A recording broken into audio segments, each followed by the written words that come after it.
सबसे पहले मेरे जिला कांग्रेस के अध्यक्ष जी ललावता जी, उत्तर के उम्मीदवार, दक्षिण के उम्मीदवार दावती जी, हेमंत बाटी जी, हेमंत जी गए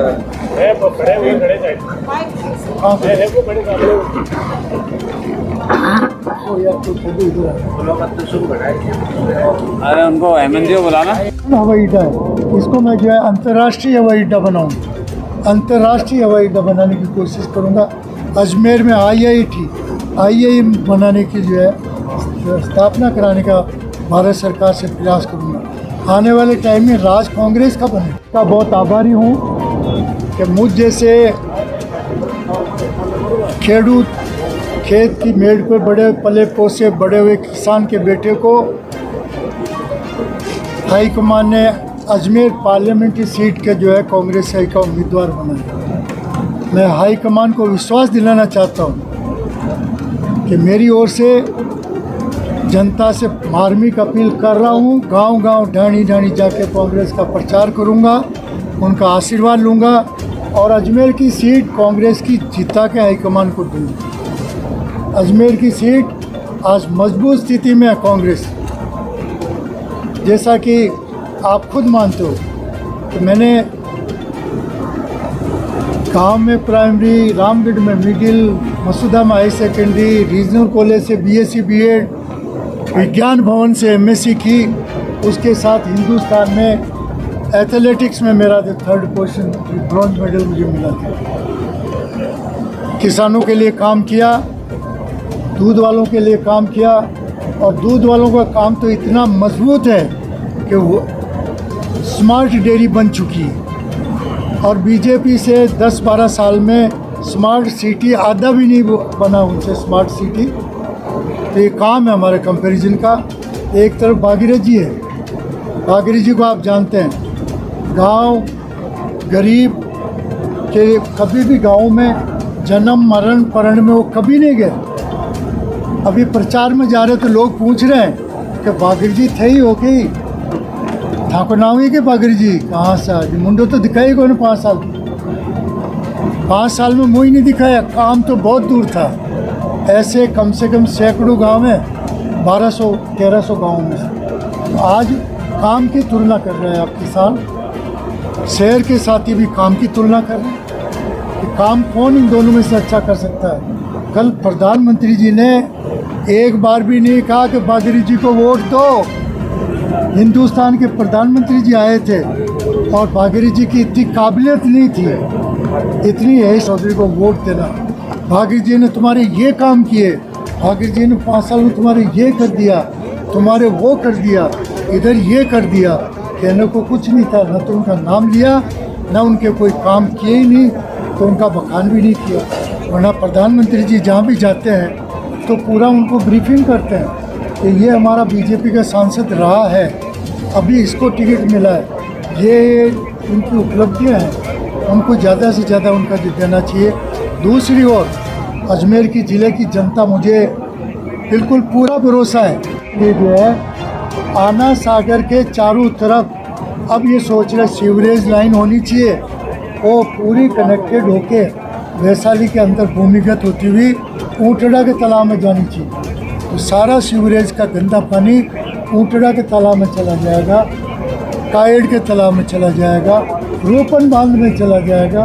उससे 2 फायदे होंगे, एक तो सीवरेज का पानी जाएगा, आना सागर ओवरफ्लो होगा, तब ये नीचे की जो अपनी कच्ची बस्तियां हैं, ओवरफ्लो से क्या होता है, वो एक टापू की तरह जो है पानी में तैरती है। नीचे की बस्तियाँ वो नहीं तैरेगी, पानी सरप्लस नीचे जाएगा नहीं तो तैरेगी का, उनका समाधान होगा। अजमेर के चारों ओर रिंग रोड बनाने की कोशिश करें, अजमेर के चारों तरफ रिंग रोड होनी चाहिए। अजमेर के पुष्कर जाने का जो है, या तो इस घाटी को पूरी चिरवा दूंगा, उसे कह दूंगा तू घाटी इतने साल रह ली, अब तू ये नौसर घाटी जा भगवान के घर, इसको टोटल खुदवा के बराबर कर दूंगा मैं। वरना 4 लेन यहाँ पर जो है एक्सप्रेस हाईवे बनाऊंगा, जिससे पुष्कर का भी विकास और दुगना होगा, अजमेर का भी होगा। अजमेर के विस्तार के लिए यहाँ जगह नहीं रही तो पुष्कर वाली साइड में, मेड़ता की साइड में, नागौर के बॉर्डर तक अपनी जो है ये हो सकती है। साथ ही अजमेर डेयरी को डेनमार्क बनाने की मैंने भरसक कोशिश की। अजमेर ज़िला डेनमार्क के समकक्ष हो, आधा अधूरी थोड़ी कमी है, उसको भी मैं सांसद बना तो हर घर में, हर किसान के घर में, गरीब से ले के अमीर के घर में एक कामधेनु गाय दिलाऊँ, कामधेनु भैंस दिलाऊँगा, जिससे कि हर बेरोज़गार को रोज़गार मिलेगा।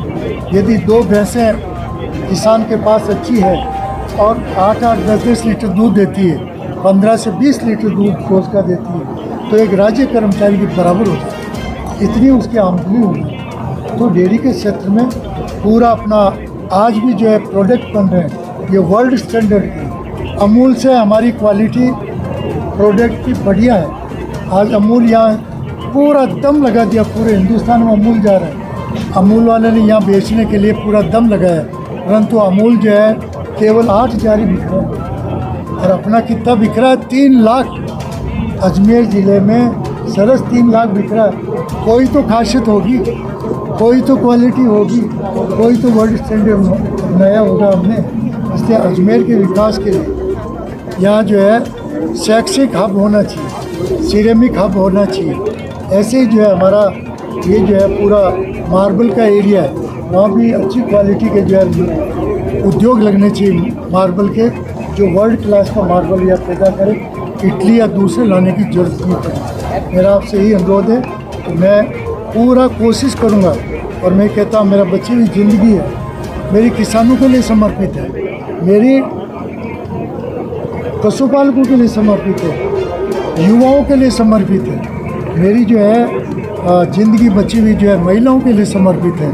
जितने जो है कांग्रेस पार्टी ने कल कितने ज़बरदस्त वादे किए हैं, और इनके पहले जो वादे हुए बीजेपी के, झूठ का पुलिंदा तो वो है हजूर, जो आपने इतने वादे किए एक भी पूरा नहीं किया। 15 लाख देंगे, 2 करोड़ को रोज़गार देंगे, MSP लागू करेंगे, स्वामीनाथन की रिपोर्ट के अनुसार किसान की आय डबल करेंगे, उनकी डबल करेंगे।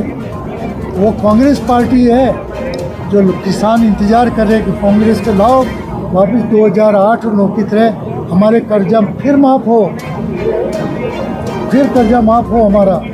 तो उस समय जो है करीबन 80-90 हज़ार करोड़ मनमोहन जी और सोनिया जी ने कर्जे माफ़ किए थे किसानों। इन्होंने एक धेला नहीं किया। इनकी सबसे बड़ा अचीवमेंट है कि हिंदुस्तान में बड़े बड़े 4-5 औद्योगिक घराने हैं, उनको जो है जरूर 2 से 3 लाख करोड़ रुपए औद्योगिक सब्सिडी के नाम पे, उनके खर्चे बहुत हो गए, औद्योगिक अनुदान के नाम पर उनको माफ़ किए। मेरे किसान के माफ़ करने चाहिए। दूध का समर्थन मूल्य होना चाहिए। आज भारत सरकार ने 10 साल में मांगते मांगते तक दूध का समर्थन मूल्य नहीं दिया। ये तो अशोक गहलोत जी का धन्यवाद, वो 5 रुपये दे, ये उनका धन्यवाद है। कामधेनु योजना, गायों का बीमा करने की बात उन्होंने किया। लंपी वाली गायों का हमारी मांग पे उन्होंने आपको 40,000 रुपये अनुदान दिया लंपी में, जो गायें मर। तो इसलिए मैं आपसे कह रहा हूँ कि कांग्रेस है तो जहान है, कांग्रेस है तो किसान की जान, व्यापारी की जान। क्या किया इन्होंने? नोटबंदी कर दी, GST कर दी। किसका नुकसान हुआ? व्यापारियों का हुआ, छोटे व्यापारियों का हुआ, किसानों का हुआ। और आज मतलब हमारे जो है नोटबंदी से सबको इनको नुकसान हुआ। आज हिंदुस्तान की इकोनॉमी मुझे लग रहा है ये भारतीय जनता पार्टी मुंगेरी लाल के हसीन सपने देख रही है। मुंगेरी लाल के हसीन सपने 400 पार, 400 पार, 400 की गिनती आवे कि मेरा हाथ उलिक 400 की।